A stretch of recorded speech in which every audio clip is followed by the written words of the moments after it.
Apa kabar? Alhamdulillah. Baik. Kita bersyukur hadirat Allah Subhanahu wa taala dengan mengucapkan apa? Bersyukur kepada Allah dengan mengucapkan alhamdulillah. Ini alhamdulillahirabbil alamin.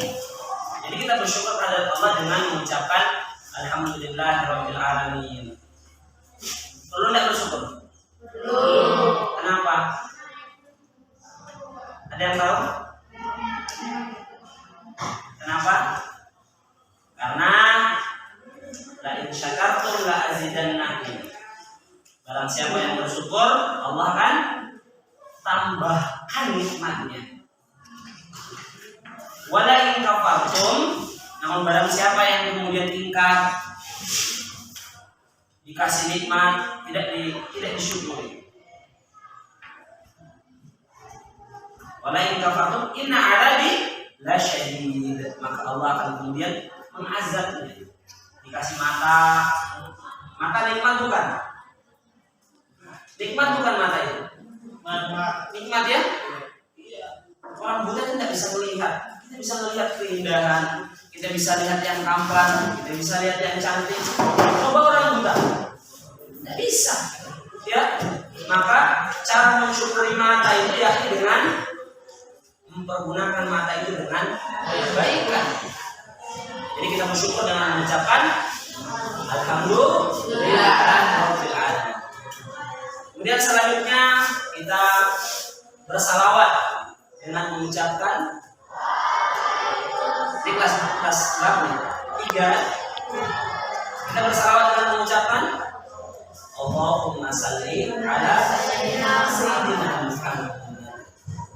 Kalau kita mendengarkan nama Nabi Sallallahu Alaihi Wasallam, wajib bagi kita untuk mengucapkan salawat. Kenapa? Karena orang paling pelit, orang paling kikir, orang paling bakhil, ya, orang paling kikir itu orang paling bakhil adalah orang yang ketika mendengar nama Nabi Sallallahu Alaihi Wasallam, namun dia tidak bersalawat. Ya, baik adik sekalian yang dimuliakan Allah, ada absennya? Saya absen dulu.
Kemudian Alicia,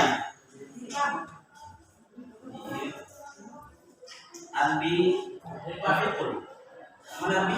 Oke. Astian, Fahri. Ada tidak Fahri? Fahri ya. Ferdianto, Alfa, Fitriani, Iqman, Irlando, Umaira, Muhammad Rizki M, Nur Zalsadila. Saya tahu teman-teman saya yang begitu kan? Rizki Rahmatullah.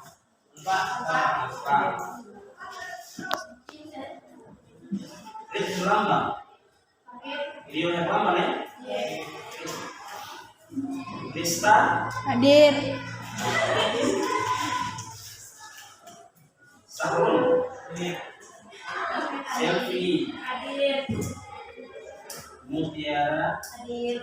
Ya.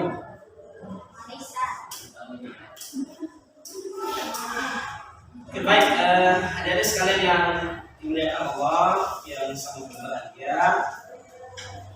Insya Allah pada kesempatan pagi hari ini kita akan belajar tentang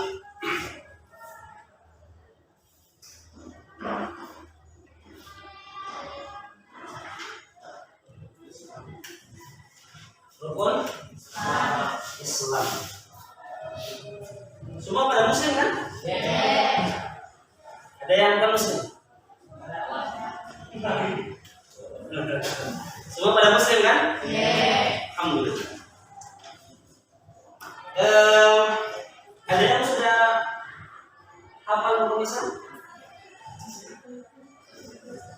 Sudah pernah belajar rukun Islam? Semuanya Islam? Hafal rukun Islam? Lupa? Loh, saya juga pernah belajar rukun Islam masih SD. Tidak lupa sampai sekarang. Kayak masih muda-muda sudah lupa. Ya, Selfie hafal rukun Islam Selfie? Lupa juga.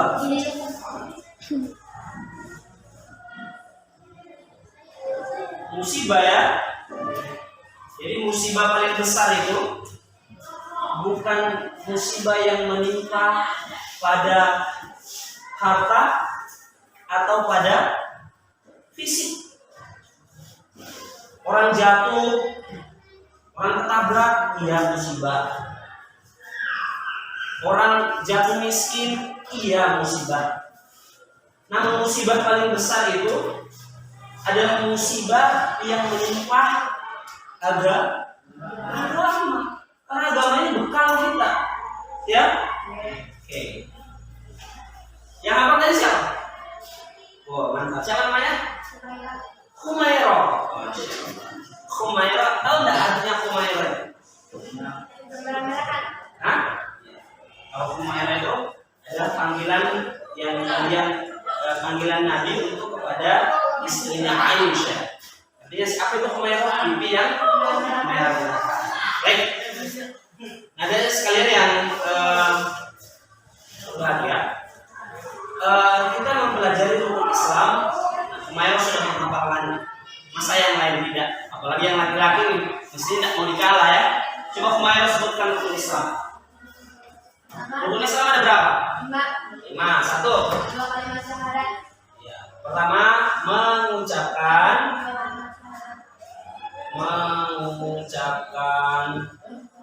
apa? 2 kalimat syahadat. 2 kalimat. Apa? Syahadat. Apa kalimatnya? Asyhadu an la ilaha illallah wa asyhadu anna Muhammad Rasulullah. Baik. Oke, selain Humairah, yang lain ada? Yang kedua apa? Ya, lengkapnya apa? Mendirikan sholat.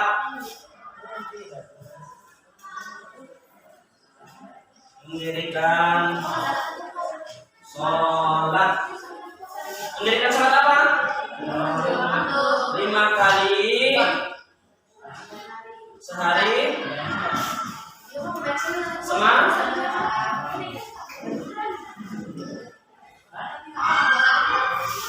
3. Apa 3? 3. Ya. Ucapan 2 kalimat syahadat, mendirikan sholat. Terus apa?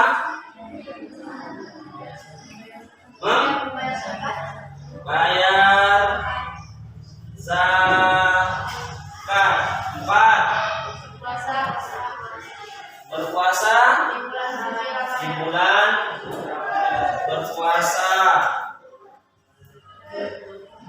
di bulan suci Ramadan. Kemudian 5, naik gaji.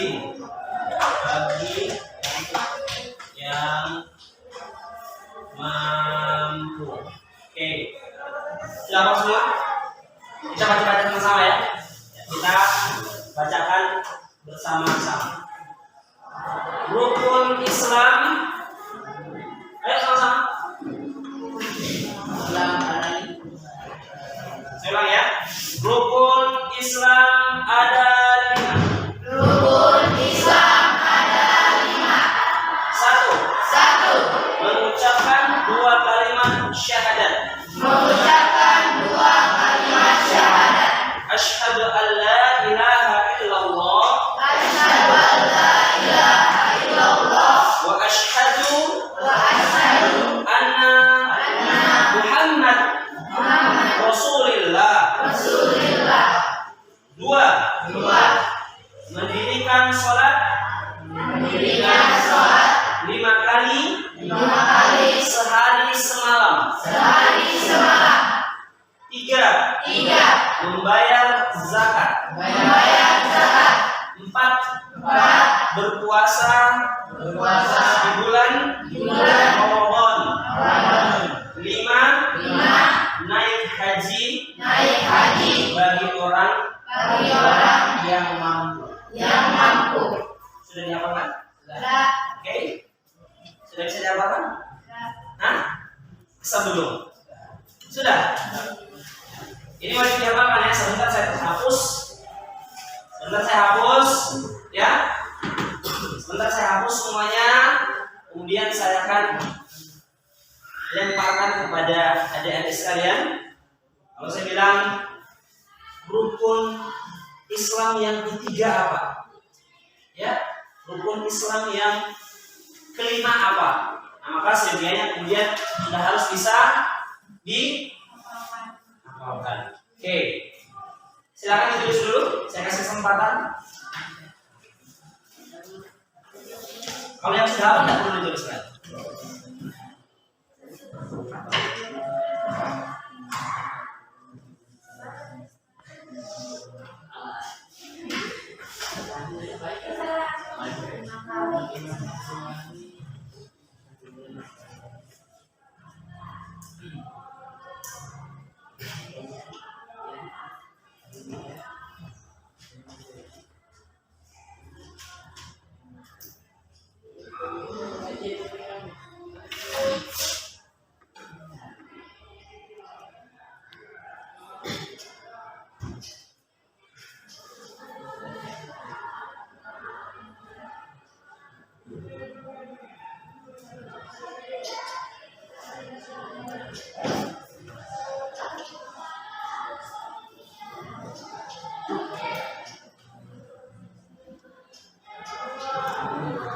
Baik, sudah?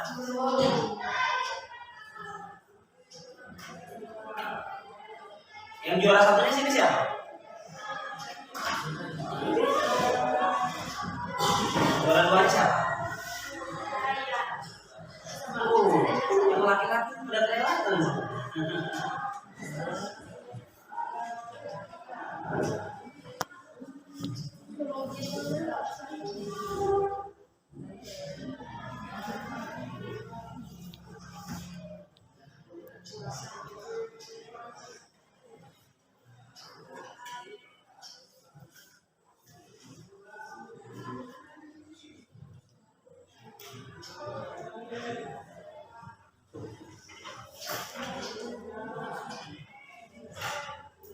Sudah tulis? Sudah? Sudah hafal kayaknya di sana ini. Kayaknya tidak ditulis. Mantap. Oke. Sudah ya? Cukup ya? Oke, insya Allah setelah kemudian adik-adik sudah menuliskan, saya ingin kemudian perhatiannya, fokusnya, saya akan menjelaskan poin per poin dari 5 rukun Islam yang kemudian sebentar kita akan coba sejauh mana pemahamannya, sejauh mana perhatiannya, sejauh mana daya tangkapnya, apakah kemudian semua yang dijelaskan atau sebagian besar yang dijelaskan bisa ditangkap atau tidak. Ya. Jadi Adik-adik sekalian, yang pertama rukun Islam itu tadi ada 5. Artinya seorang itu dia dikatakan Islam manakala ya melaksanakan kelima hal ini. Orang itu menjadi seorang Islam yang benar manakala dia menjalankan kelima rukun Islam. Ya. Jadi kalau ada orang yang kamu apa? Saya Islam. Ya. Tapi dia tidak sholat. Dia tidak zakat. Bulan puasa dia tidak berpuasa. Ketika diberikan harta, diberikan rezeki, ya, dia sudah mampu untuk menunaikan ibadah haji atau umroh, tapi dia tidak menunaikannya. Maka, ya, rukun Islamnya itu belum sempurna. Jadi, ini perhatian untuk adik-adik sekalian. Jangan sampai Islamnya cuma di KTP. Agama kamu apa? Islam. Tapi Islamnya cuma ya. Makanya suatu ketika kemudian Nabi Shallallahu Alaihi Wasallam itu pernah ditanya. Ada seorang yang datang berpakaian putih, rambutnya hitam berderai. Orang ini tidak pernah dilihat sebelumnya oleh Rasulullah dan juga tidak pernah dilihat oleh sahabat-sahabatnya. Dia memiliki rupa yang begitu indah, dia memiliki rupa yang begitu menawan. Lalu kemudian tiba-tiba orang itu menghampiri Nabi, lalu duduk di hadapan Nabi, lalu menyentuhkan antara lutut dia dan lutut Nabi. Lalu kemudian berkata, "Ya Muhammad, jelaskan kepadaku tentang Islam." Kemudian Nabi mengatakan, apa? Islam itu adalah mengucapkan 2 kalimat syahadat. Anta asyhadu an la ilaha illallah wa anna Muhammadar Rasulullah. Engkau bersaksi bahwa tiada Tuhan selain Allah dan Muhammad adalah Rasul utusan Allah. Yang kedua, wa iqamis shalah, engkau mendirikan salat. Yang ketiga, wa ita'iz zakat, engkau berzakat. Yang keempat, wa shaum Ramadan, engkau berpuasa di bulan Ramadan. Yang kelima, wa hajjal bait, engkau menunaikan ibadah. Maka keislaman seseorang itu akan sempurna manakala dia menjalankan semuanya. Sekarang saya tanya, mengucapkan 2 kalimat syahadat itu tadi apa? Asyhadu la ilaha illallah wa asyhadu anna Muhammadar Rasulullah. Itu adalah persaksian. Aku bersaksi. Artinya apa? Asyhadu la ilaha illallah itu adalah sebuah ikrar. Ada sebuah persaksian, ya, bahwasanya dia beriman kepada Allah yang tidak ada ilah selain Dia, tidak ada Tuhan selain Dia. Wa Muhammadun, dan Nabi Muhammad itu Rasulullah, la nabiyya ba'da. Muhammad itu adalah Rasul, utusan Allah, la nabiyya ba'da. Tidak ada nabi setelahnya. Jadi itu adalah ikrar, sebuah persaksian. Itulah yang dimaksud dengan iman. Jadi asyhadu la ilaha illallah, asyhadu anna Muhammadar Rasulullah adalah sebuah persaksian atau sebuah iman. Apa itu iman? Iman itu apa? Mempercayai, meyakini atau keyakinan. Ya. Iman itu, saya ulangi ini sebentar saya tanyakan ya. Iman itu apa? Mempercayai atau meyakini. Yakin tidak Allah itu adalah Tuhan? Yakin tidak Muhammad itu adalah utusan Allah? Nah, ketika Anda yakin, itulah yang disebut dengan iman. Karena ada orang yang kemudian tidak meyakini bahwa Allah itu sebagai Tuhan. Dia meyakini bahwa Tuhannya itu adalah, mohon maaf kalau seperti orang-orang yang beragama lain, dia meyakini Tuhannya mungkin Yesus. Kemudian kalau seperti orang-orang Hindu, dia meyakini Tuhannya adalah Wisnu, Brahma, Siwa. Dia tidak meyakini Allah sebagai Tuhan. Maka mereka bukan orang iman, bukan orang Islam. Kalau ada sekalian di sini meyakini Allah sebagai Tuhan, la syarikalah, tidak ada sekutu baginya. Lalu kemudian Muhammad sebagai utusan Allah, la nabiyya ba'da, tidak ada nabi setelahnya. Maka Anda semua ini telah beriman.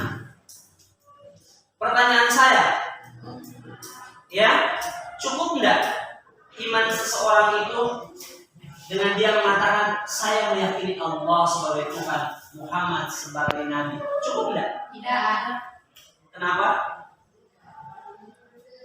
Sekarang saya tanya, beriman kepada Allah? Beriman?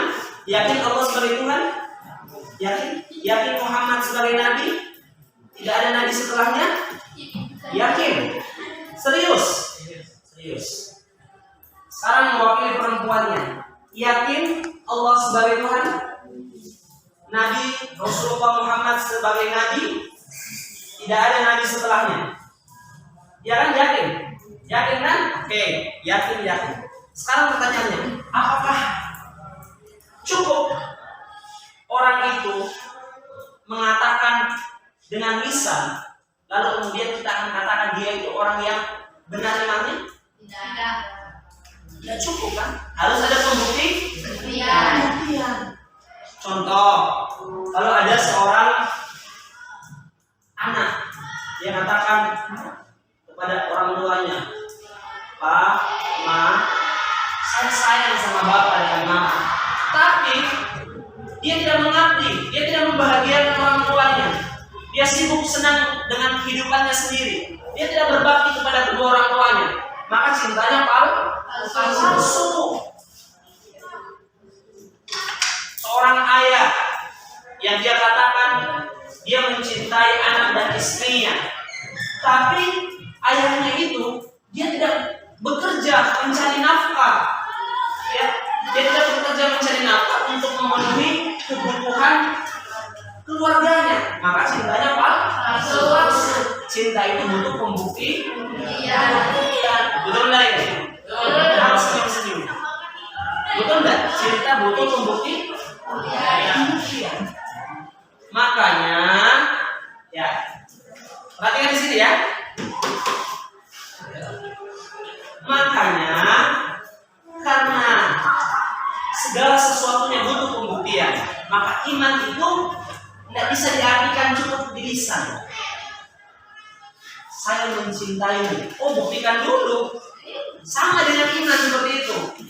Ya, sama dengan iman. Harus dibuktikan.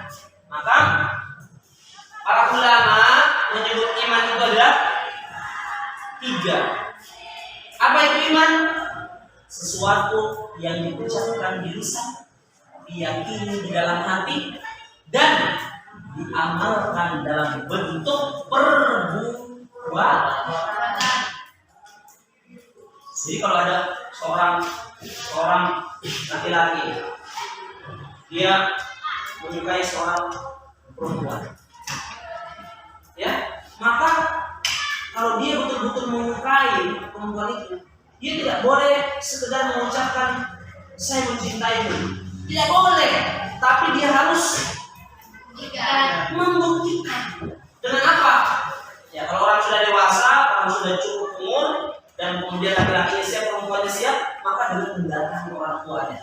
sebagai bukti bahwa dia benar mencintai atau tidak. Maka sebaliknya, kalau kita beriman kepada Allah, kalau kita meyakini Allah, kita meyakini Rasulullah, tidak ada nabi setelahnya, maka kita harus buktikan. Ya, kita harus buktikan. Bukan saja bersaksi asyhadu an la ilaha illallah wa asyhadu anna Muhammadar Rasulullah. Bukan saja bersaksi di lisan kita, tapi harus diyakini di dalam hati, dirasakan. Ya, dirasa, lalu kemudian lahir dalam bentuk amal dan perbuatan. Yakni apa? Mematuhi segala perintahnya, menjauhi segala larangannya. Itulah yang dimaknai sebagai takwa. Jadi iman itu harus butuh pembuktian. Makanya untuk membuktikan asyhadu an la ilaha illallah, pembuktiannya adalah apa ini? Ada orang ada orang apa? Saya muslim, tapi tidak sholat, makanya berarti muslim KTP. Ya, muslimnya cuma muslim KTP. Kan harus ada pembuktian. Ya, maka muslimnya palsu, cintanya cinta palsu. Betul tidak?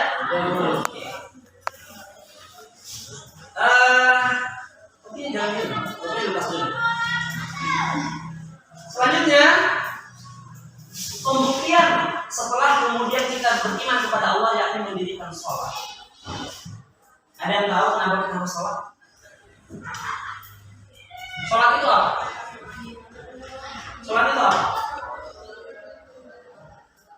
Apa sholat itu? Ini apa namanya? Tidur ini buat apa? Ya? Sholat itu apa? Itu hukum. Ada yang kalau sholat itu apa hukumnya? Wajib. Sholat itu apa? Ada ibadah. Ada ibadah. Ya? Sholat itu adalah ibadah. Jadi kita diperintahkan untuk ibadah. Dan ibadah yang paling utama dari seluruh ibadah yakni sholat. Kenapa Allah perintahkan kita ibadah? Yang tahu? Pernah lihat burung? Burung itu habitatnya di mana? Di udara. Ikan habitatnya di mana? Di air. Ya. Kira-kira kalau burung kita masukkan ke air, ikan kita terbangkan ke udara, yang terjadi apa? Mati dia. Ya. Karena dia tidak hidup bukan pada tempatnya. Jadi burung itu Allah letakkan kebahagiaannya di udara, terbang di alam bebas. Ya, terbang di alam bebas. Maka seandainya burung itu kita tangkap, lalu kita masukkan ke dalam kurungan, yang kurungan itu terbuat dari emas, terbuat dari perak, niscaya burung itu tidak akan sama bahagianya dengan ketika dia berterbangan berudara yang bebas. Sebaliknya ikan, kebahagiaannya di lautan yang lepas. Ketika ikan itu kita ambil, kita masukkan di akuarium, sekalipun akuarium itu kita buat dengan sedemikian indah, niscaya ikan itu tidak akan merasakan sebahagia dia ketika berada di lautan bebas. Maka Allah katakan di dalam Al-Quran, di dalam surah Az-Zariyat, "Wa ma khalaqtul jinna wal insa illa liya'budun." Artinya apa? Ketika burung tidak akan menemukan kebahagiaannya melainkan dia berada di udara. Ikan tidak akan menemukan kebahagiaannya melainkan dia berada di lautan lepas. Maka sebaliknya manusia tidak akan pernah merasakan kebahagiaan manakala manusia itu tidak beribadah. Makanya Allah katakan wa ma khalaqtul jinna wal insa illa liya'budun. Artinya Allah mengatakan Terus siapa lagi namanya ini? Siapa namanya ini? Riza. Harun. Kalian itu tidak akan bahagia loh. Kalau kalian tidak ibadah, seperti burung. Burung itu tidak bahagia, makanya dia berada di udara. Maka kalian pun tidak akan bahagia, melainkan kalian beribadah. Untuk itulah Allah perintahkan kita sholat. Wa ma umiru illa liya'budullah mukhlishina lahu din wa yuqimus shalah. Jadi perintah dan tidaklah kita diciptakan oleh Allah ini melainkan untuk beribadah, dan utama ibadah itu adalah sholat. Makanya Allah suruh kita sholat. Katanya, ingin jadi orang baik. Ingin jadi orang baik. Kalau ingin jadi orang baik, jawabannya adalah apa hubungannya sholat takbir? Diawali dengan takbir, ditutup dengan salam. Apa hubungannya sholat dengan jadi orang baik? Ya? Apa hubungannya? Nah, Nabi mengatakan di dalam Al-Quran, "Utsuma uhiya ilaika minal kitab wa aqimus shalah." Sholat itu mencegah kita, inna sholata tanha 'anil fahsya'i wal munkar. Sholat itu mencegah kita dari perbuatan keji dan munkar. Tahu apa itu keji, apa itu munkar? Nah, ini catat ya. Keji, kalau kita sholat, kita terhindar dari keji dan munkar.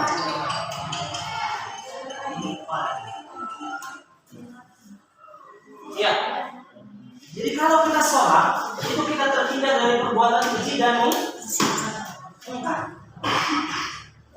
Apa itu keji? Apa itu munkar? Keji itu adalah kejahatan. Saya ulangi ya. Jadi seluruh kejahatan yang ada di dunia, ya, seluruh kejahatan yang ada di dunia sumbernya ada dua. Satu keji, satu munkar. Keji itu adalah kejahatan yang bersumber dari nafsu birahi, dari syahwat. Ya, jadi keji itu adalah kejahatan yang bersumber dari nafsu birahi, dari syahwat. Sementara munkar itu adalah kejahatan yang bersumber dari nafsu, akal dan perut. Orang korupsi, orang yang sering jahil temannya, orang yang sering tonjok temannya, orang yang sering berantem dengan temannya, itu adalah munkar. Sementara keji itu kejahatan yang berkaitan dengan nafsu birahi. Apa itu? Pacaran, pojok-pojok. Jadi sholatnya, sholat itu mencegah kita dari perbuatan keji dan munkar. Saya percepat. Jadi keji itu perbuatan kejahatan yang sumbernya dari nafsu birahi. Ya, pacaran, LGBT, pornografi, ya, LGBT yang suka sesama jenis itu sekarang apa? Ini semua adalah perbuatan keji. Munkar itu sering jahil teman, korupsi, kemudian curi sesuatu yang bukan haknya, ya kan? Berantem dengan teman, ya, terus semua itu adalah perbuatan munkar. Nah, kalau kita sholat dengan benar, kita terhindar dari perbuatan ini, keji dan munkar. Nah, seluruh kejahatan sumbernya dari keji dan munkar. Artinya apa? Ketika kita sholat, keji munkarnya ini hilang. Ketika keji munkar hilang, maka secara bersamaan sifat-sifat baik akan keluar dari diri kita. Makanya Nabi mengatakan, muru auladakum bis sholat. Perintahkan anakmu untuk sholat. Wa hum abna'u sab'i sinin. Ketika mereka berusia 7 tahun, yadribuhum 'alaiha, pukul mereka. Wa hum abna'u 10 sinin. Ketika mereka berusia 10 tahun. Jadi kalau adik-adik sekalian belum sholat di usia yang sekarang, mestinya harus dipukul sama orang tuanya. Pukulnya bukan pukul penyiksaan, tapi pukul pendidikan. Karena kalau nggak sholat, pasti yang kejimutan itu muncul. Tangannya jahil, ya, tangannya tidak tenang kalau tidak nyakiti orang. Lisannya ini tidak tenang kalau tidak mencibir, menceritakan, mengejek, ya. Ya, jadi kalau mau jadi anak yang baik, maka sholat. Untuk itulah Allah perintahkan kita sholat. Jadi kalau Allah ingin perintahkan kita sholat, itu berarti Allah sayang kita. Allah tidak ingin kita ini jadi orang yang jahat. Ya. Kemudian sholat lagi, setelah kemudian kita jadi orang yang baik, ternyata sholat juga itu memberikan kebahagiaan. Ala dzikrillahi tatma'innul qulub. Kalau kita sholat itu hati kita tenang. Hanya di sini zikir membuat hati tenang. Nah, sholat itu ada zikir. Nama lain sholat itu ada di zikir. Jadi kalau orang sholat itu sama dengan dia berzikir. Yang di belakang, kalau orang sholat itu sama dengan berarti dia begini dan masih fokus. Kenapa? Innani annallaha la ilaha illa anna. Innani sesungguhnya aku. Innani annallah sesungguhnya aku adalah Allah. La ilaha illa anna. Tidak ada Tuhan selain fa'budni.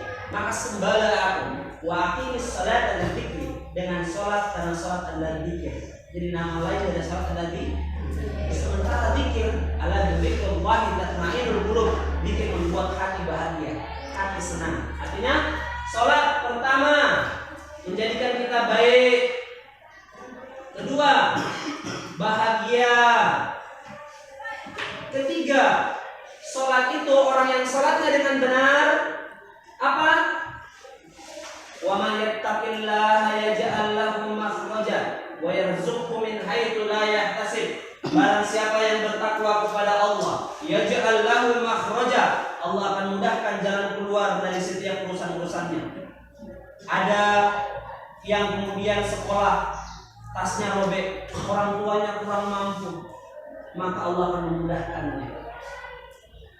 Ada sulit dia memahami pelajaran, guru menjelaskan sulit sekali dia memahami, maka ketika dia bertakwa, Allah akan mudahkan dia.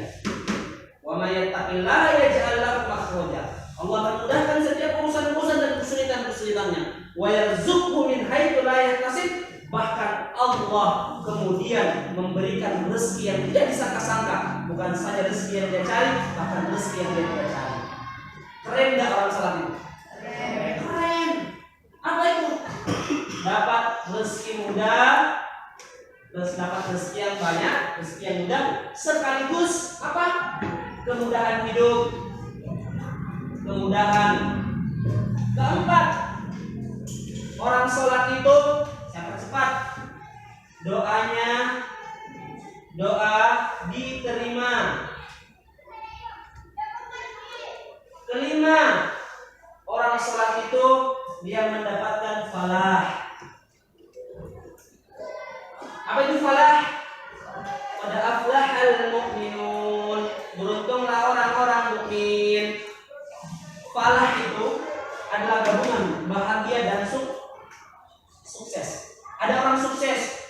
Saya bercita-cita Ustaz jadi polisi. Pak Guru, saya bercita-cita jadi dokter. Dia tercapai. Tapi meskipun dia tercapai cita-citanya, meskipun dia sukses secara karir, belum tentu bahagia. Betul enggak? Belum tentu sukses, belum tentu bahagia, bahagia belum tentu sukses. Tapi kalau falah ini adalah dapat sukses, dapat bahagia. Inilah yang diperdengarkan terus 5 kali sehari semalam. Hayya 'alal falah. Allah panggil kita. Hayya 'alas shalah. Wahai hamba-Ku, ayo salat sini, ayo salat sini. Kemudian kita bertanya, kenapa saya harus salat ya Allah? Allah katakan, bukankah kau menginginkan kesuksesan? Bukankah kau menginginkan kebahagiaan? Bukankah aku pemilik kesuksesan? Bukankah aku yang maha kaya? Ayo datang sini, salat, saya kasih kamu. Ya? Bukan saja itu, bahkan di ayat ke-11 dari surah Al-Mu'minun, apa Allah jelaskan? Alladzina yarithuna al-firdausa hum fiha khalidun. Mereka itu kekal.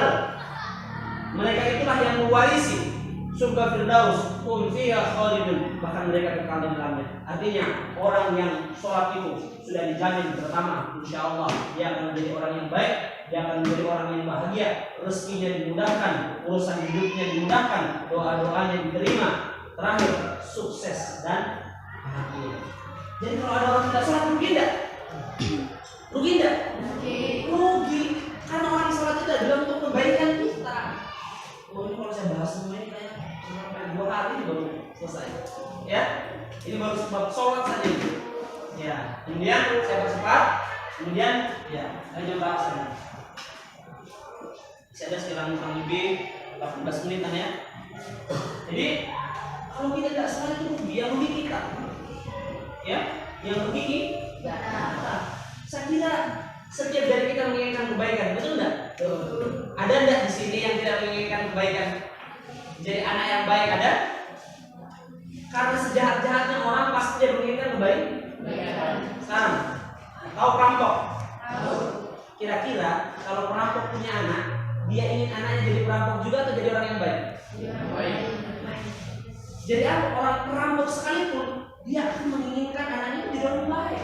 Artinya apa? Kebaikan ini adalah sebuah sesuatu yang kemudian disenangi oleh semua orang. Ada teman-teman kita yang biasa kadang sering bohong. Orang yang sering bohong, meskipun dia suka bohong, tapi dia tidak suka kalau dibohongi. Betul tidak? Betul tidak ya kan? Jadi ada orang yang teman kerjaannya bohong terus, tapi meskipun dia hobi bohong, pasti orang itu tidak senang dibohongi. Betul tidak? Artinya apa? Semua dari kita itu menginginkan kebaikan. Makanya kalau ingin jadi orang yang baik, sholat. Itu kuncinya. Kemudian ingin jadi orang yang bahagia. Ada yang tidak menginginkan kebahagiaan? Ada? Perempuannya ada yang tidak ingin bahagia? Ada? Perempuannya tidak ada yang mau ini. Ada? Tidak ada ya? Tidak ada. Semua menginginkan kebahagiaan. Semua menginginkan kemudahan. Semua menginginkan doanya diterima. Ada di sini yang tidak menginginkan doanya diterima? Ustaz, bagaimana? Boro-boro diterima sholat saja enggak? Bagaimana berdoa sholat saja enggak? Ya? Bagaimana doa kita diterima? Ada orang sering ngomong kayak gini. Kenapa yang hidup saya sial sekali? Apakah Allah itu sudah tidak melihat saya? Apakah Allah itu sudah tidak sayang saya? Bagaimana? Nah, jadi jawabannya adalah boleh jadi kamu tidak pernah berdoa sama Allah. Boleh jadi kamu tidak pernah meminta sama Allah. Makanya Allah tidak kabulkan doamu. Bagaimana Allah akan mengabulkan doa kita? Ya sholat. Dengan sholat itu maka Allah kemudian akan mengabulkan setiap doa, menerima setiap doa kita. Terakhir kita akan mendapatkan kesuksesan dan kebahagiaan. Bukan saja di dunia, sampai di akhir. Bahkan mewarisi surga Firdaus, hum fiha khalidun, kekal di dalamnya. Nah, dari sekalian yang berlayak, kemudian yang ketiga itu, ya, saya sengaja melebarkan pembahasan di sholat, karena sholat ini merupakan kunci.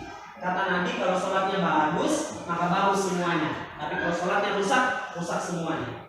Nah, saya tidak ingin membahas semuanya, karena waktu juga yang membatasi kita. Saya ingin sampaikan secara cepat. Jadi setelah kemudian mendirikan sholat sebagai bukti keimanan kita kepada Allah, lalu kemudian membayar zakat. Membayar zakat itu di bulan apa? Ya, di bulan akhir Ramadan ya, menjelang Syawal ya. Zakat. Jadi zakat itu ada dua, ada zakat fitrah, ada zakat mal. Zakat fitrah itu yang kita keluarkan. Ya, zakat fitrah itu adalah zakat yang kita keluarkan di akhir Ramadan untuk menyucikan apa? Ya, untuk menyucikan diri kita. Ya, zakat mal itu adalah zakat untuk menyucikan harta kita. Ya, dia dikeluarkan kapan? Ketika harta kita sudah mencukupi takaran nasab. Nasab itu ada 85 gram emas. Kalau kita sudah punya harta sebanyak itu, disimpan selama 1 tahun, maka wajib mengeluarkan zakat. Jadi zakat itu ada dua ya, zakat mal atau zakat harta sama zakat fitrah. Kemudian berpuasa di bulan Ramadan. Berpuasa di bulan Ramadan ini Bulan berapa? Bulan sekali. Itu Ramadan itu bulan 9. Muharram, Syawal, Rabiul Awal, Rabiul Akhir, Jumadil Awal, Jumadil Akhir, Rajab, Syaban, Ramadan. Sekarang bulan berapa? 11. Sekarang bukan itu hitungan Masehi, kita ini hitungan Hijriah. Dan Muharram, Syawal, Rabiul Awal itu kelahirannya Nabi. Ya. Kemudian Rabiul Akhir. Sekarang kalau salah Rabiul Akhir. Dan bulan 4 ya. Bulan 4 artinya kurang lebih 5 bulanan lagi kita akan masuk Ramadan. Nah, berpuasa di bulan suci Ramadan selama 1 bulan penuh. Ya. Oke, selanjutnya naik haji bagi orang yang mampu. Nah, saya tidak akan membahas banyak lagi. Saya akan kemudian langsung mengevaluasi sejauh mana daya tangkap dari teman-teman. Kira-kira pemahamannya, daya fokusnya itu nangkap enggak materi yang sudah disampaikan?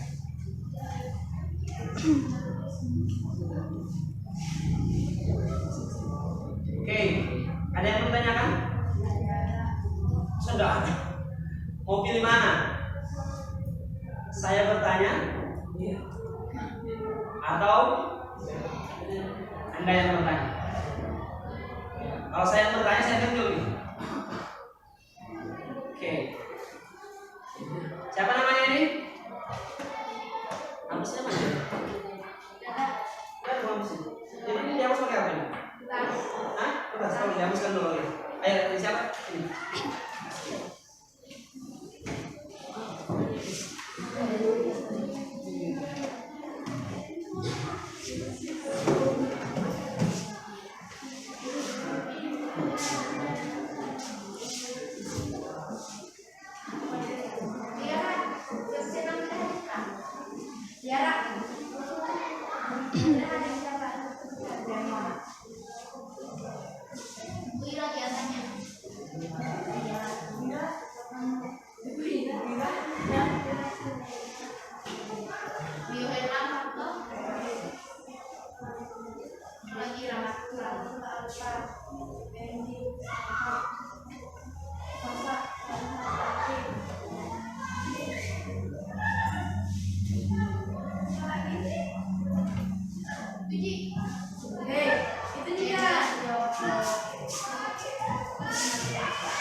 Oke.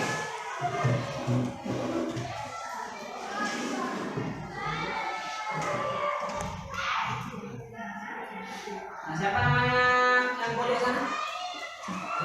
Ya? Ardi. Oke. Sebelumnya kita buat MOU dulu. Kesepakatan. Kira-kira saya yang bertanya atau kalian yang bertanya dulu? Ya? Silakan. Ayo. Guru, saya ini pengen sholat, tapi kenapa ya sulit sekali? Oh, saya bertanya sendiri berarti.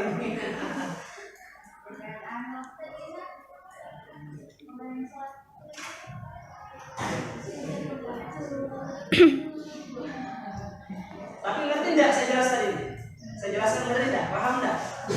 Paham? Ada yang kurang jelas? Laki-lakinya ada yang kurang jelas dari penjelasan saya? Mungkin guru bahasanya saya enggak paham itu tadi, bahasanya terlalu.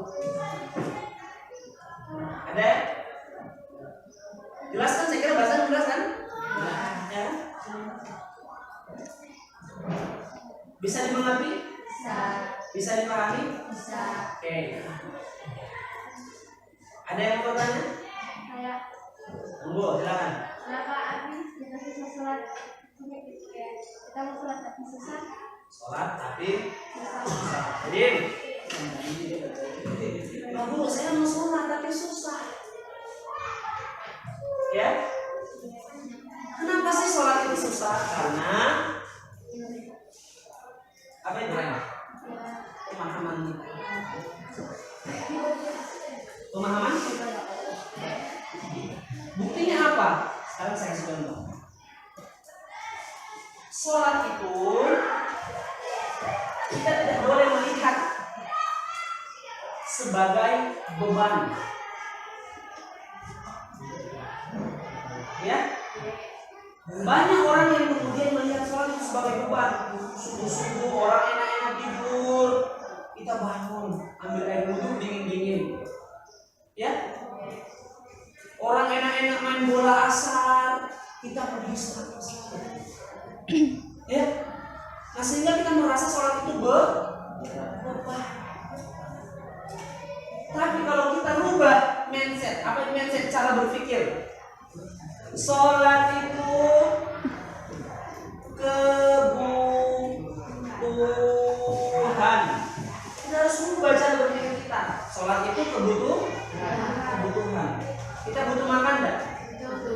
Ada enggak orang beralasan begini? Saya ini lapar, tapi saya sulit untuk makan. Dia tidak mungkin sholat, dia tidak mungkin sulit. Karena kenapa? Orang lapar pasti cari makan. Karena makanan itu kebutuhan.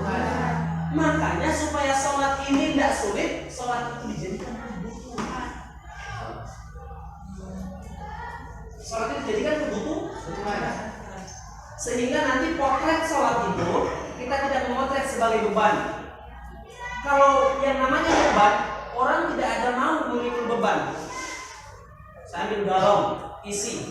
Kemudian kamu kuat angkat galon, saya badan saya besar. Saya kuat, siap angkat galon. Iya, mungkin pada saat angkat 1 menit, 2 menit, iya. Tapi kalau saya suruh terus menerus, dia akan mengatakan, aduh tidak, berat. Tapi kalau dia menikmati, contoh kalau sholat itu kalau kita lakukan terus menerus, lalu kita melihat sholat itu sebagai beban, maka kita tidak akan mengerjakannya karena berat kan? Siapa sih orang yang memikul beban? Ada tidak dia sholat pada saat dilihat saja, dilihat sama gurunya, dilihat sama orang tuanya, pada saat dia diawasi dia sholat. Begitu tidak, dia meninggalkan. Oke ya, sedikit lagi ya, nggak apa-apa ya.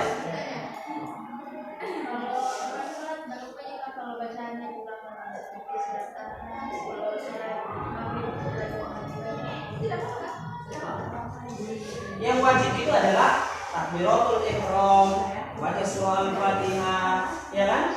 Kemudian membaca tasyahud, kemudian salam. Sebisa-bisanya saja dulu. Ya. Jadi kalau sholat itu harus dijadikan kebutuhan. Karena apa? Kita butuh baik, kita butuh bahagia, kita butuh rezeki. Allah, kita butuh apa? Kemudahan hidup, kemudahan. Kita butuh doa kita dikabulkan. Kita butuh sukses dan bahagia. Yang butuh ini Allah atau kita? Kita kan? Yang bisa memberikan kita ini siapa? Allah Maha Kaya. Kan kita yang butuh. Sementara kebutuhan ini bisa didapatkan melalui sholat. Berarti sholat ini adalah kebutuhan agar Allah kemudian membantu seluruh kebutuhan kita di dalam hidup. Paham atau paham? Jelas atau jelas? Jadi kalau caranya, Ustaz, bagaimana sholat itu agar tidak mudah, agar tidak susah? Maka jadikan sholat itu sebagai kebutuhan. Jelas atau jelas? Ada pertanyaan? Ada lagi? Coba saya uji. Siapa namanya yang sambung sini? Siapa? Ya. Sebutkan rukun Islam yang kelima. Baik, lagi bagi yang mantap. Tangan dulu teman. Oke, sekarang perempuan. Yang pojok ini, kan sudah di sana pojok kan, yang pojok lagi. Sebutkan rukun Islam yang kedua. Apa? Rukun Islam yang kedua? Lupa, baca bukunya saya tidak apa-apa. Oke, mantap. Teman teman-teman. Sekarang yang tengah, yang depan ini. Sebutkan. Jangan rukun Islam lagi ya. Saya carikan yang lain.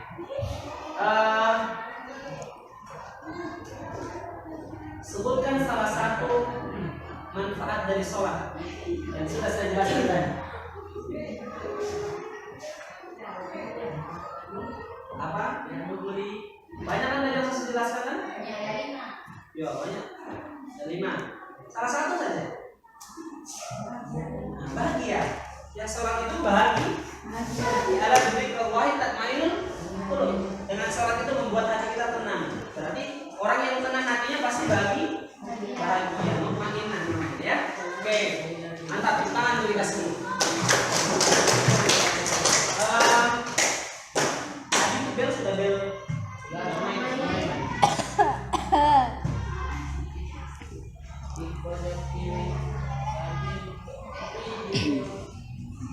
Oke ya.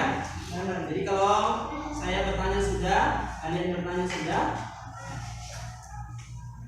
Jadi untuk pelajaran kita hari ini insyaallah cukupkan. Mudah-mudahan di lain kesempatan kita bisa ketemu lagi. Tapi saya rasa kalau yang lain-lain ini sudah pernah semajelis dengan saya. Ya.